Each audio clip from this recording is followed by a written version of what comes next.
What's going on, everybody? ACD2 here, D for Daniel. And today, I have my Dishonored 2 review, just as I promised y'all. So, this first little segment, we're going to be talking about enemies. Well, specifically, the new enemies. And for this little segment, I'm going to talk about the blood flies. Blood flies are basically they're like, God, how do you explain them? They're basically kind of like swarms of like beehives. Basically, they can form, or what they can do is they can suck your own blood, you know, and basically those little sacks that you guys are seeing are blood, and they can actually turn you into zombies, actually. And what they can have you do is they can have you, the zombies, like protect their hives and all that, and they can turn you into monsters, and you'll hear the zombies go like, "You are a bad human." You know, some really creepy stuff. So yeah, as for the blood flies, they're pretty freaky. They're a pretty freaky element to the game. I really like them. You know, the way the sound is on point with them. It seems, you know, they're generally creepy to hear during headphones. Alright guys, I'll see you in the next segment.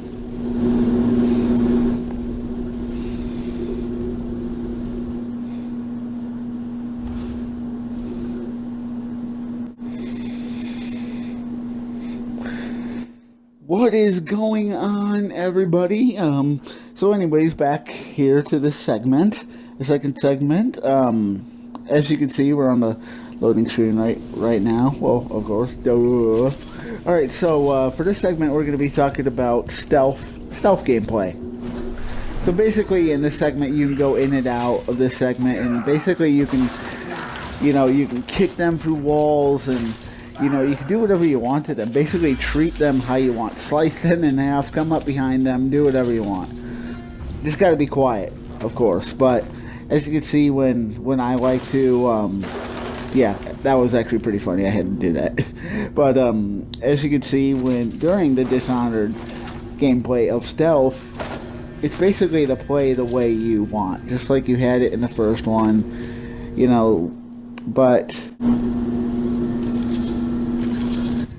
hey guys, sorry I kind of cut out there. So anyways, what we're going to be talking about this one is a little bit more of the stealth gameplay.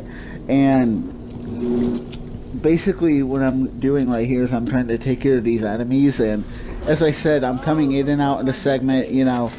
Now for stealth, basically, it's pretty good. It's like, okay, so you guys know how in the first one you had to use powers basically to stay invisible, or basically to stay unseen. Well, in this one you do not have to do that. You can actually, because what I'm doing right now, I'm on a no power mode gameplay, so basically everything I do that looks like magic is just using that heart.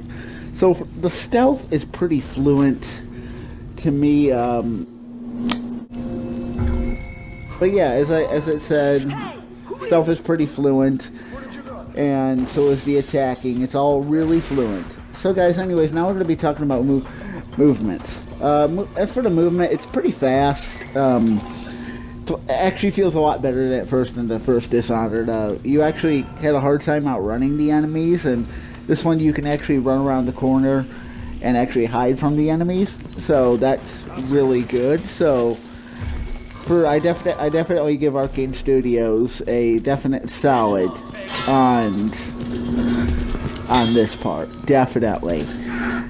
My only thing that I really don't like though too is they can overwhelm you a lot, and they can kind of trap you. But other than that, stealth, movement, all that is really good. I love it.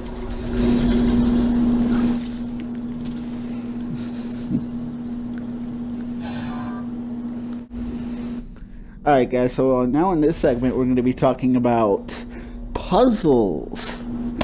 We all love puzzles in video games. Basically, how the puzzles work is you have to figure out codes. Basically, it's nothing like Uncharted. It's not as difficult as Uncharted was, but sorry guys. Shoot.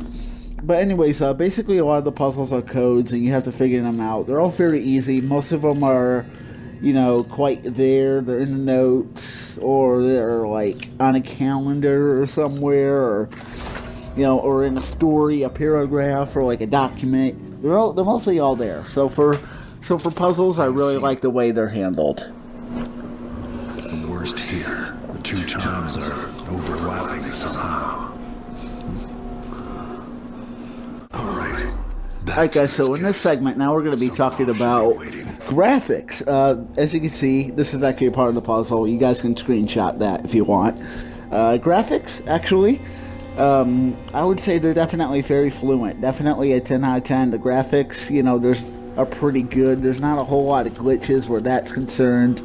The buildings, very beautiful. I was really stunned by them. Arcane Studios really did a good job on that. And as for the land and the outlook of the game, it definitely looks really good. I mean, it's stunning. There's not a whole lot I can say about it. I mean, it's stunning. I mean, guys, look at that. It is amazing. Definitely 10 out of 10. And frame rate is also pretty good, guys. There's no stuttering where that's concerned. So anyways, guys, for this last little segment, we're going to be wrapping this up. Sound is definitely on the point. You know, voices are all there. Emily and Corvo are fully voiced. You definitely get the perspective of every single character in this game. So anyways, guys, as this video comes to an end, graphics are all good. Movement is good. Sound is amazing. Enemies are all pretty rough, and they're a lot more smart than they were in the first one. So anyways, guys, as this video comes to an end, Dishonored is my favorite series. It's one of my favorite series, not my number one. It's one of my favorites. But anyways, guys, as this video comes to an end, it gets a 10 out of 10. Now please like and subscribe. Love y'all.